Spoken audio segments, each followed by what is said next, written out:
Hello everyone, Chaos here, and welcome to another old school RuneScape video. At the time of writing this script, my previous bossing ladder is almost 2 years old.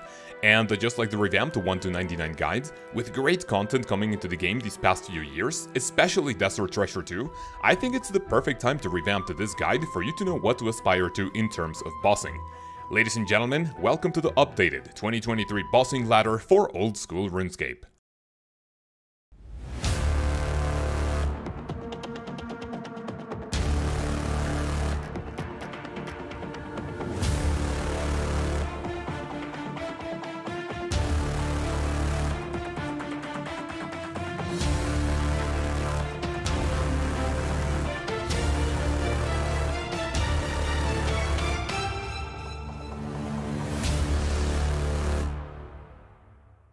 The very first thing I want to do is give a huge shout out to my friends Steinsgate and Bromwizzy, as well as the Grandmaster Discord. Without their input, the bossing ladder you're about to see would have been pretty different. Also, all the animations you see in this video are done by my friend Falco AJ, so make sure to hit him up if you want insane clips to spice up your RuneScape videos. And last but not least, a massive thank you to Kuji OSRS for letting me use his Awaken the Bosses footage, as I have yet to grind my own Blood Torva. In order to start the juicy part of the video, I have a few ground rules so we can all be on the same page. Make sure to pause to check them out and let me know if you have any thoughts in the comments below. Boys and girls, let's begin the 2023 bossing ladder for old school RuneScape after a word from today's sponsor. You know, as a Mexican I may know a thing or two about lawnmowers, but Manscaped's Lawnmower 4.0 exceeded my expectations, and it's all you need to keep those monkey nuts nice and clean. Manscaped was kind enough to send me the Performance Package 4.0, which is a game changer when it comes to men's grooming and hygiene needs. I had never used a product like this for my intimate parts out of fear of damaging my brown balls, but thanks to their ceramic blade, I had no problems whatsoever. The package also includes their newest Weed Whacker, which aims to get rid of excess hair in your nose and the ears. You can recharge both of them, which removes the need for batteries.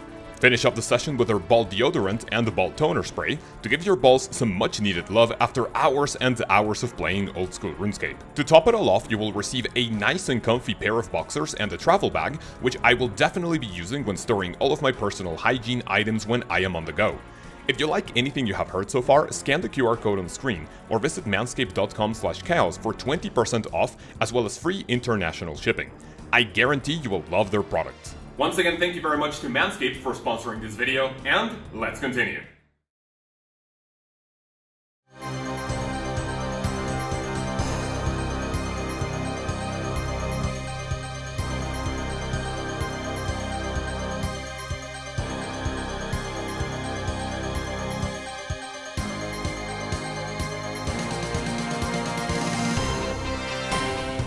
The video starts with the Kraken in the easy tier, which is the only boss in the entire game that requires an astounding 2 clicks throughout the entire fight. Thanks to a quality of life update, you are able to click on the fishing explosive, use it on the whirlpool in the room, and let your character attack the Kraken once it emerges from the water. Despite needing 87 Slayer, this is by far the easiest and most AFKable boss in RuneScape as of the time of making this video. And to be honest, it's pretty decent loot for such a chill experience. The giant mole can be found under Falador Park, and if we're ranking the bosses on how annoying they are to kill, this would definitely be higher up in the ranking. The most difficult part about this boss is getting to it until it digs again to a random spot in the cave. If you have a Falador Shield 3 or 4, it will let you know where the mole is located. Some people opt to kill it with Dare Rocks, Bofa Crystal Armor, or even a powerful Twisted Bow. With a cannon near the spawn location, this will surely be one of the easiest, yet most annoying bosses to face. What was once the most powerful monster in the entire game, of course going back to 2002, is now something you can pretty much AFK with the right setup. The King Black Dragon is found in the wilderness, and as long as you play melee with boosting potions active, you only have to eat a few pieces of food in between kills. Be advised that this is not going to teach you a lot in terms of skill, since you typically camp this for the Black Dragon Slayer task and of course for the KBD pet. It doesn't drop anything spectacular, but if you're a noob looking to start your PvM journey, this would be a great place to begin as well. Would you believe that a free-to-play boss is harder than the level 87 Slayer boss? Well, it's a reality, because Bryophyta has more mechanics than the previous bosses on the list. After getting a Mossy Key from Moss Giants, players are able to fight the seemingly challenging boss if you are a free-to-play champion. She has a mechanic where little saplings need to be killed in order to continue the fight, for which you have to use an axe on them. She can also poison you, which can be easily taken care of with a cheap potion, or just finish her quickly. In the same realm we have the Hill Giant boss Obor. For this one you need a giant key obtained from Hill Giants, which you will then have to use in the Hill Giant section of the Edgeville dungeon. Obor is slightly more dangerous than Bryophyta because of the slam attack, which will knock you back. If you're away from him, he can attack with ranged, so it's always advised to go up to him with Protect for Melee enabled to minimize damage. You may also freeze him or entangle him to fight from a distance, so overall more threatening than Bryophyta. Yet another boss for which we need a special item to fight is the Mimic. Go to Watson's house and talk to the chest upstairs to activate the option to be able to get Mimic caskets from Elite and Master Clues. The fight is pretty simple, but it can get pretty chaotic rather quickly. It will chase after you and eventually vomit purple sweets, which will turn into animated 3rd age armor for each combat style. It's always a good idea to open up with your special attacks and then run away from it as you deal damage with ranged or magic. This is also known as the gatekeeper for the Music Cave. The Barrows brothers are next, and technically we are fighting 6 bosses instead of 1. But quite frankly, they sit in the easiest category because all of them have one mechanic: pray against them and attack. The only quote-unquote threatening part about this is Varrock, which can hit through prayer, and the Darrock, because if you go in there with 0 prayer, I think we all know what can happen. I would even say the dungeon is harder than each of the Barrows brothers, but with a strange lockpick from the Hallowed Sepulchre, you can bypass this mechanic entirely, making this activity a pretty easy one. The last boss in this category is the Thermonuclear Smoke Devil. Now, you might be like, well, why is a level 93 boss ranked in the easiest difficulty? Well, the one mechanic you have to worry about is the typeless attack, which can hit between 0 and 8. You can kill it with melee using the redemption method, for which you just have to walk under it to minimize damage, or freeze it in place to attack with magic and refreeze when it wears off. Definitely one of the highest level requirements for a monster that isn't difficult to deal with.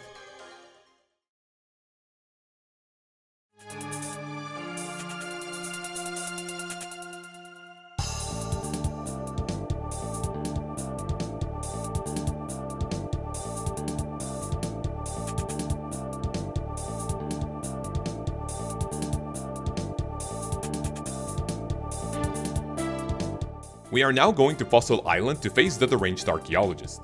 This is honestly something you might only do for some combat achievements, but a great way to practice something that will be crucial later on, and that is movement. This is the first instance for which you have to move away in order to avoid the tons of damage. The difference between this and the Mimic, which share the same projectile mechanic, is that the Archaeologist can hit upwards of 56 if you can't avoid the attack. And then the books that fall on the ground can split up for even more damage, so if you don't move away, you're as good as dead. The Crazy Archaeologist is basically a copy-paste from the Deranged Archaeologist, and it's placed higher on the list because it is in the wilderness. Luckily, you can teleport out quickly if PKers come your way. His max hit is 24 if you don't move away from the book explosions, and just like the previous one, said book can also split up when it touches the ground, which can also share even more damage. The good thing about it is that he can drop many supplies, so you can last longer if you're looking for the shards or even the fedora, m'lady. Something that's even deeper in the wilderness is the Chaos Fanatic. Pray magic and avoid the green special attack to do the trick. This is a lot easier said than done because we are also at the mercy of PKers. This is worse this time around because of the proximity to the Chaos Altar, which is a common hotspot for people to attack other players. There's a cool method for you to place a cannon near the Wilderness Obelisk to lure it towards you, and you can either wait for the cannon to do the trick, or flinch the Fanatic until it reaches 0 HP. Keeping the theme of the wildy bosses, Scorpia is next on the list. By far the most dangerous thing about this boss is that it is the absolute farthest place in the entire wilderness, and it's also in multi-combat. Safe to say, if you're caught here, you are not in a good spot. In order to efficiently defeat this boss, you will need to freeze her in place, and after she reaches about 50% HP, little scorpion simps will spawn to heal their queen. Freeze them in place to then lure Scorpia away from them, and finish the kill safe and sound. For the amount of risk, this boss isn't really worth the loot. The hardest of the non-reworked wildy bosses is definitely the Chaos Elemental. Some people choose to flinch him behind a tree, which is pretty brain dead, but if you want to fight it head on, it's a whole different story. It uses both ranged and magic, so any unprotected damage will hit pretty hard. It's also recommended to take Summer Pies on you, because if you have any empty inventory slots, it will unequip your gear, which is extremely annoying. If you want a boss pet, this is the perfect place to start, as the drop rate is 1 in 300. Our next destination is the Farming Guild. The Hespori can be fought by planting a Hespori seed you obtain from farming. and after a few days, it will be ready to attack. It has a few cool mechanics like having to kill little flowers around it to become vulnerable, which you will have to do twice during a fight, and an attack which will entangle you for a few seconds. If you don't spam click anywhere on the screen, it will deal massive damage at the end of the attack. Not a boss you can fight too often, but it will teach you some important mechanics. My favorite way to obtain elite glow scrolls is Sarachnis. With the release of the 4th House dungeon, mid-level players were treated to another spider boss in Hosidius, which is surprisingly challenging if you're lacking levels and the gear. You will have to move around quite a lot, and this is the first instance of you having to constantly switch prayers during the fight, as she will attack with melee when up close, and ranged when she snares you and runs into a corner of the room. She will also summon little spiders to aid her in battle, which can mostly be ignored to close out the fight. The first reworked wildy bosses are Calvarion and Verion.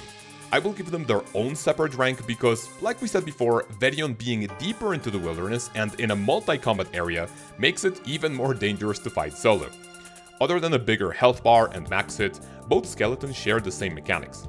I would highly recommend you practice at Calvarion, and if you're feeling brave, you could definitely try the big boy version of the boss in Deep Wildy for higher chances at all of their shared unique items. A fight that can get out of hand quite quickly is Skotizo.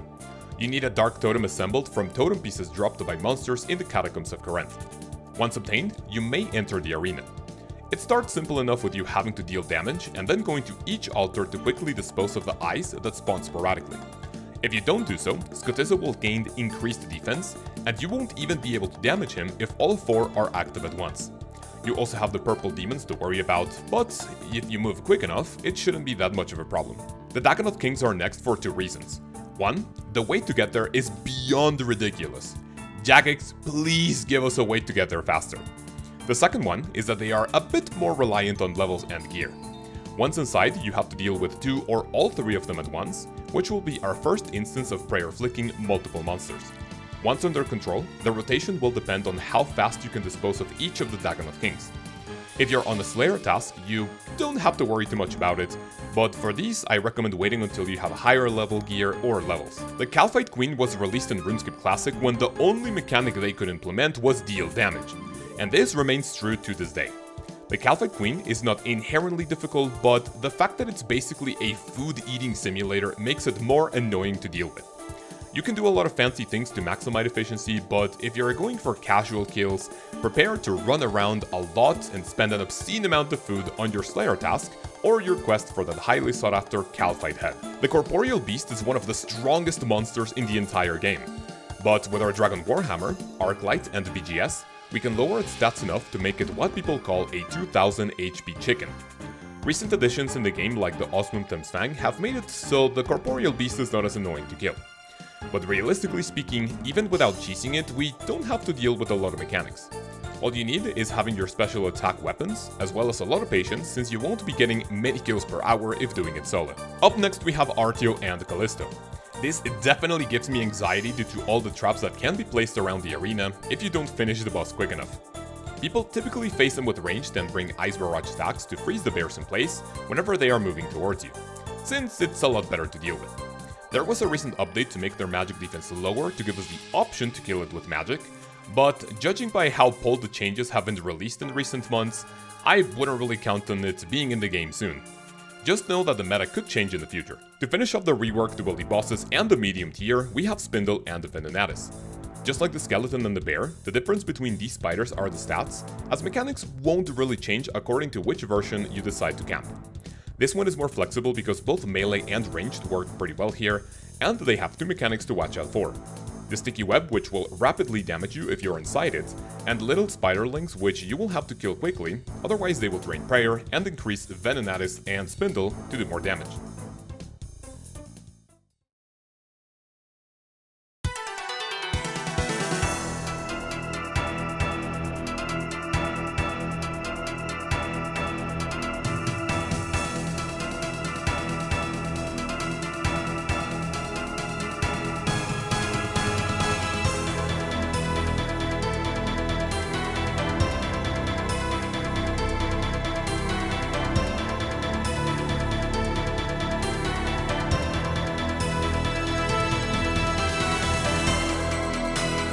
We start the hard category with Jad and the Fight Caves. Now, the entire challenge might be more difficult than some of the bosses coming up, but if you want to step it up, it would be a good idea to have a fire cape at this point. Jad is still giving people a hard time even in 2023, so it's not like it's an easy encounter by any means. This is the first time where players might experience getting one shot if they make a single mistake by incorrectly praying against Jad's attacks, and it's guaranteed to get the blood pumping for a few minutes. Zeliana is the first God Wars dungeon boss of the video, and whether you're using a rune crossbow, a bofa, or the insane twisted bow, all you need to do is run around in circles while praying magic and finish off her minions once she dies. Even if you catch a few melee hits, it's not going to be as punishing as the other bosses, so make sure to stack on stamina potions when you decide it's time to get a taste of the iconic God Wars dungeon. And speaking of, we have next in Mass World. The newest God Wars dungeon general has a lot of mechanics to worry about, but from experience, I can personally tell you that doing next in a big enough group is one of the most brain-dead activities in the entire game. All you do is click on her a few times, click the minions whenever they're active, and move away from her dash, Ice Prison, and Wrath Prayer at the end of the kill. Even with a rune crossbow and ruby bolts, you can do a bit of damage to gain kill participation and to try your luck at one of her expensive drops. Grardor is next on the list, and this one can be quite punishing even if you do things correctly, by standing under him to trade hits, since the ranged attack can be pretty deadly. More recently, there have been a bunch of discoveries to safely camp it with a bofa, and then do some nifty movement where he won't even be able to touch you. The only drawback is that if you mess up, you can end up in Lumbridge very quickly. This is even easier if you own the Tumican Shadow, but if you have one of them, chances are you don't even need this video. Very similar to Grardor, we have the Zamorak General Krill Tsusaroth. Or Tusaroth? Tusaroth? I don't know, you know how RuneScape names can be. I say this very similar because you can either stand under him to attack with melee and to trade hits, or take care of him with a nice 6-0 method for which you won't take any damage if done correctly. But again, just a few mistakes may cost you dearly. This is definitely the least profitable of all the God Wars dungeon bosses, as all of his uniques pale in comparison to Bandos, Armadil, and Saradomin items. The last of the God Wars dungeon generals is Kriara. This thing is so tanky that even a Twisted Bow will have some trouble tearing through its HP. I have this one up here because the method to do it in a relatively safe way is to learn the Chinchampa method, which is both pretty accurate and click intensive. This is not difficult, but it will certainly take a while for you to get used to the timing. Even when you nail it, you will still have to deal with Kriara until the melee minion respawns, so this is definitely the most annoying of the bunch. One boss, or bosses, I hate with a passion are the Grotha's Guardians. If you look me up at any point, you will most likely see my KC at 200, because I already have the pet and I do not plan on going back there anytime soon. This is where gear starts to play a bigger role for a DPS check, and where your movement and prayer switches will start to be put to the test. Having to deal with two monsters at once can be a little overwhelming when you start out, but a Slayer boss you should definitely try out for a few kills if you want to get better at the game. Another Slayer boss is the Abyssal Sire, and even though I personally don't like it too much, it's definitely not as bad as the Grotha's Guardians. The annoying part about this boss is definitely the beginning of the kill, where you have to defeat all respiratory vents, and even with best in slot magic gear, you might fail to do so in one cycle. Once it starts going after you, the only hard part is moving away from the poison pools and avoiding that big explosion at the end of the kill. Out of the bosses we have seen so far, Cerberus definitely has higher kill potential, making it a more threatening foe on the list. Even with budget gear is not going to be that intimidating, but until you get used to the ghost and the pools of lava, you can say goodbye to your HP in a matter of seconds. You have a whopping 2 ticks to react to the ghosts, but it gets more difficult when you have to juggle them together. As a personal tip, I suggest praying correctly against the ghosts first, and then moving to a safe tile until the big red dog is defeated. The final Slayer boss is the Alchemical Hydra. Having done so many of these looking for the pets, I can say it's easier than Cerberus, but this one has more mechanics and it's definitely a lot more punishing to mistakes, especially during that final phase, which can kill you in 2 hits. Gear check is not as harsh for this boss, as I remember doing a few tasks with a blowpipe and dragon darts. As long as you remember to drag the Hydra to the fountains and watch out for the Jad face at the end, you will get used to it pretty quickly. Vorkat comes next, and it's one of my favorite bosses to autopilot during a Blue Dragon Slayer task or a livestream. The Undead Dragon can be pretty easy once you get used to the mechanics, but that acid phase can be pretty weird when you start practicing the melee wood swap. The one thing that puts this boss higher up on the ranking is the Big Fireball, which, like we stated before, is extremely punishing to mistakes because it will kill you in a single hit if you are not paying attention. Definitely a great boss to camp if you want to get better and to make a fair bit of profit. A boss that took me years to build up the courage to start is Zulrah. Even with a twisted bow, I was still pretty scared of this boss because my bean brain could not get a hold of the rotations.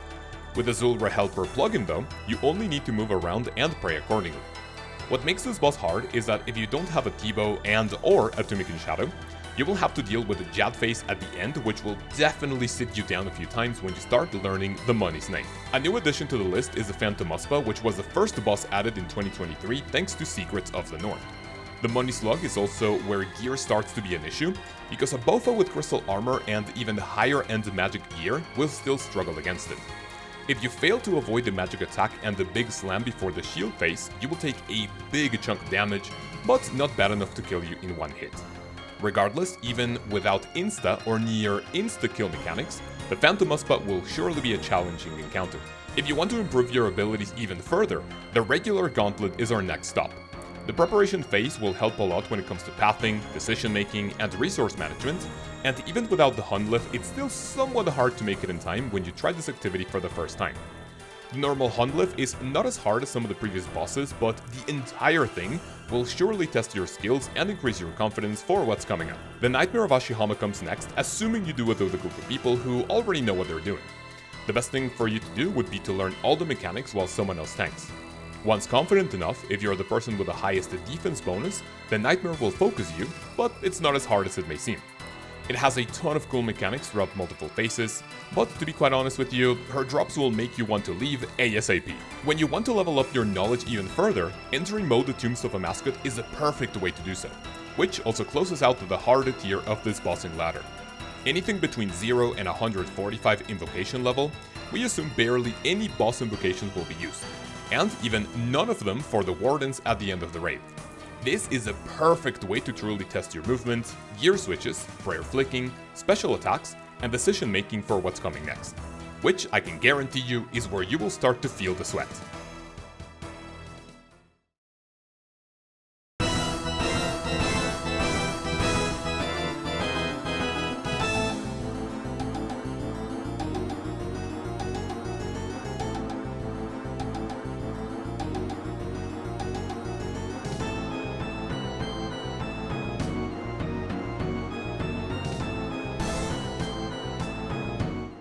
We start the expert tier with a normal Tombs of a Mascot, which means you'll be doing anywhere between 150 and then 295 invocation level. Ideally, anything below 250 will start feeling like a whole different level. All the boss mechanics stay the same and then some, but you will want to start activating some final boss invocations which will definitely dial things up in terms of punishing mistakes. This also assumes you'll be doing it in a group to start learning, so it's not terrible to begin. The first Desert Treasure 2 boss featured on this new list is Duke Succulus. But cows, that's not how you pronounce it! This encounter consists of two phases, preparation and then the actual fight. Although Duke is the easiest of the bunch, we put him in this category because he has two mechanics that can either one-shot you or bring your HP dangerously low. If you mess up the safe spot, the spikes underneath it will definitely hurt. Once you have the hang of it, with proper levels and gear, the fight itself will be even shorter than the preparation phase. The Whisperer is up next, and the bad thing about it is that without a Tumikin Shadow, the fight will go on for quite a long time. This obviously means that the longer you take to defeat it, the more room for easily avoidable mistakes. I like this fight a lot because if you do everything correctly, this is the only Desert Treasure 2 boss that you can do without taking a single bit of damage. And even if you do, the souls during one of the specials can heal your HP, prayer, and sanity. Watch out for the final phase as you move around to avoid the tentacles. The next raid on the list is solo normal Tombs of a Mascot. This is the first time where a solo raid is harder than its group variant, and like we said before, it's simply because you will be the only person in the encounter. And this means that if you wipe, you have to either reset the boss or reset the entire raid if you ran out of attempts because of the death invocations. Hardcore run is something you definitely need to get used to in order to start climbing up the ladder for that expert raid. And speaking of raids, this might be a hot take, but I personally find the entry mode Theater of Blood harder than normal Tombs of a Mascot. Even with the great quality of life changes coming into the sweatiest raid of all the three, all the bosses inside are guaranteed to make your work for that quest completion in case you want to do it yourself. I also recommend trying to do it alone, because it will be one of the best feelings in the game even if the difficulty is not as high. Of course, you could always try getting someone to carry you and learn a little bit, but it's completely up to you. If you feel confident enough for entry mode TOB and you want to step it up even further, group chambers should be your next challenge.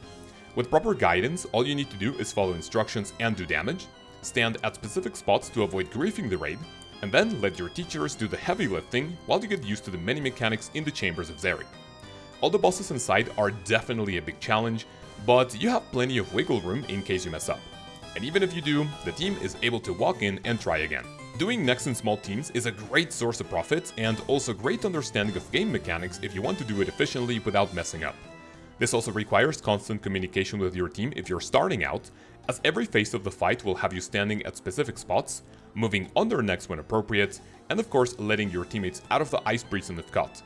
This is something I haven't done extensively, but I can tell you it's a lot more specific than the previous bosses we have had so far. We are moving from the ice prison to the red prison, and we are going to the corrupted gauntlet. I have always said that if you want to become a better player at 0 gear and supply requirement, the corrupted gauntlet is one of the best places in the game to notice improvement. It's basically the normal gauntlet, but you have less time to prepare, monsters have increased stats, and you have to deal with one more tornado during the Hunle fight. Once you can do this challenge on command, you can consider yourself a pretty good player. All those mechanics will definitely come in handy for Vardorvis, but this is where things start getting pretty chaotic. The Desert Treasure 2 boss found at the Stranglewood is by far the craziest fight of them all, and it can get out of hand extremely quickly. With precise clicks to dodge the axis, prayer flicks when the head pops out, overall good reaction time is needed to do this boss without much problem. At the time of making this video, I'm fighting him for the axe piece, and I can tell you it's still extremely challenging. However, it's not going to be as challenging as the final Desert Treasure 2 boss, the Leviathan. Some people may disagree, but that's because the fight starts relatively chill, and it ramps up in difficulty after every attack cycle. If you don't position yourself properly during special attacks, it can also mess you up for the final phase, which will have you running next to an orb while praying correctly, avoiding falling rocks to stay alive, and overall, it is the hardest boss encounter of the Fantastic Four. To close out the expert tier, we have group and then solo expert Tombs of a Mascot. This assumes between 300 and 400 invocation level, since you will most likely be a turbo gamer when you're able to beat this challenge alone or with friends. I'm excluding anything above 450 because for normal people those are only done for your kids and your transmogs. For casual experts, you might already be running full or near full final boss invocations, which are certainly very punishing to mistakes. This is one of my favorite activities in the entire game, and once you do them comfortably, it is time to graduate to harder content.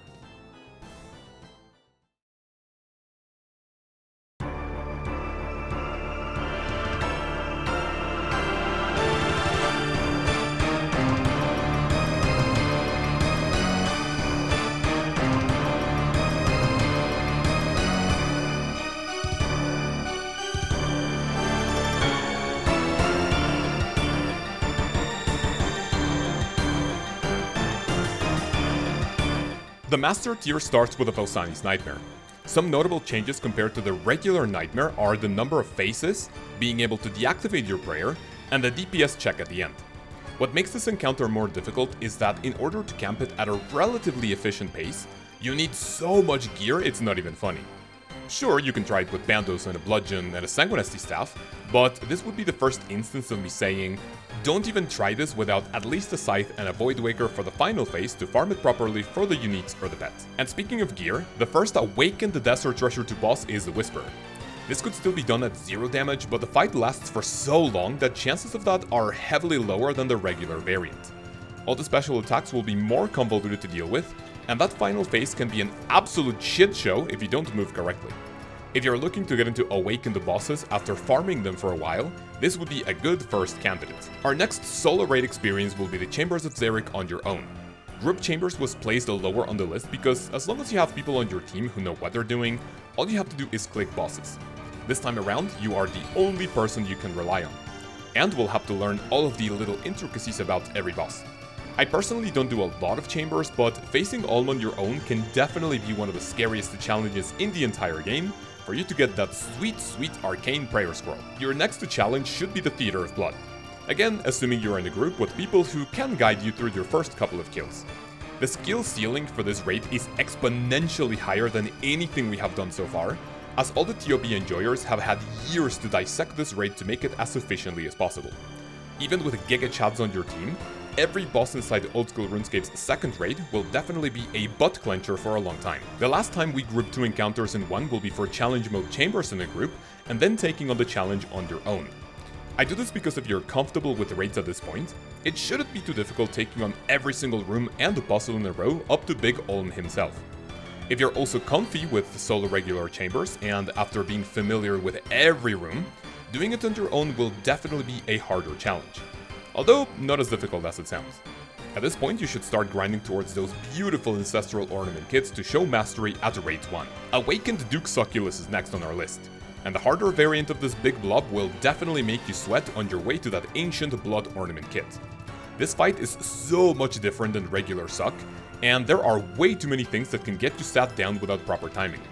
Both the acid face and the black orbs spawning from either side of the room will make the encounter pretty terrifying, especially when you need to hide from that big special attack that can knock you out in a single hit. The final challenge on the Master category is Hard Mode Theater of Blood. If you look me up on the high scores, I don't have a single KC of this, but I have it on good authority that whenever you're comfortable at TOB, Hard Mode is not that different since only a few mechanics are added to make it more punishing. And of course, if you already are at this level, learning the harder variant of this raid is not going to be the most anxiety-inducing thing in the game. So grab your scythe and get to work on those Sanguine and the Holy Ornament kits.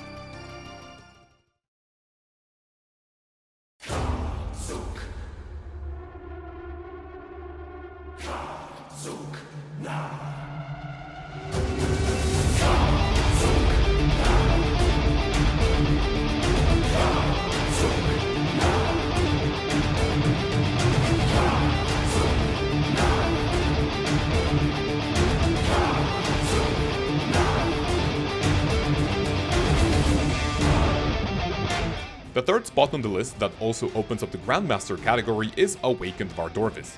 Just like the regular encounter, the beginning of the fight is not awful, but the difficulty increases to the power of 100 as it goes on.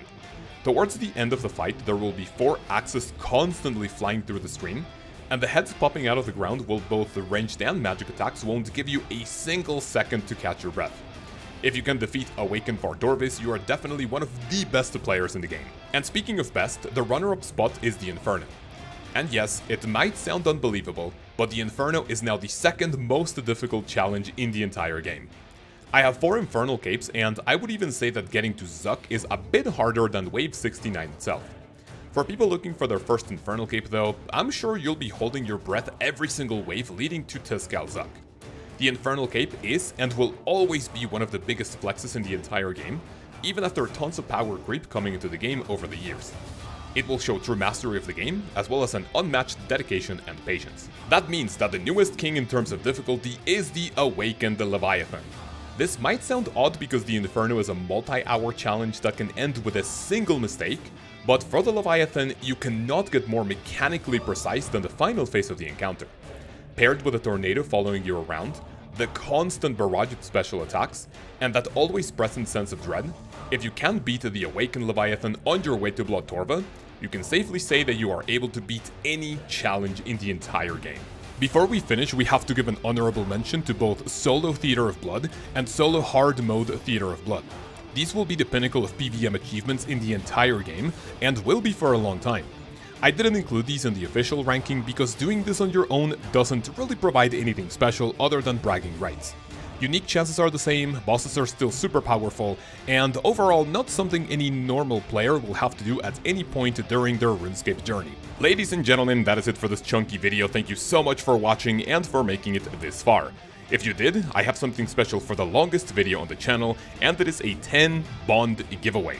5 winners will be picked on Falco's Twitter, so make sure to check the link in the description to follow the instructions. The other 5 will be given away in this video, so leave a comment telling me what your favorite boss is, and include your RuneScape username with the term RSN, so I can filter the comments. Winners will be randomly picked on Friday's stream, and I will contact you in the game to coordinate a drop. A massive thank you to all my channel members for making this possible. Your support does go a long way to help me survive in a third world country. If you want to be part of this list of legends, click the join button below and see all of the cool perks and rewards you can get for a monetary pledge. In the next one, we will be learning how to achieve level 99 thieving in the most efficient, profitable, or enjoyable way possible. Have an amazing day, have an amazing week, and I will see you then. Peace.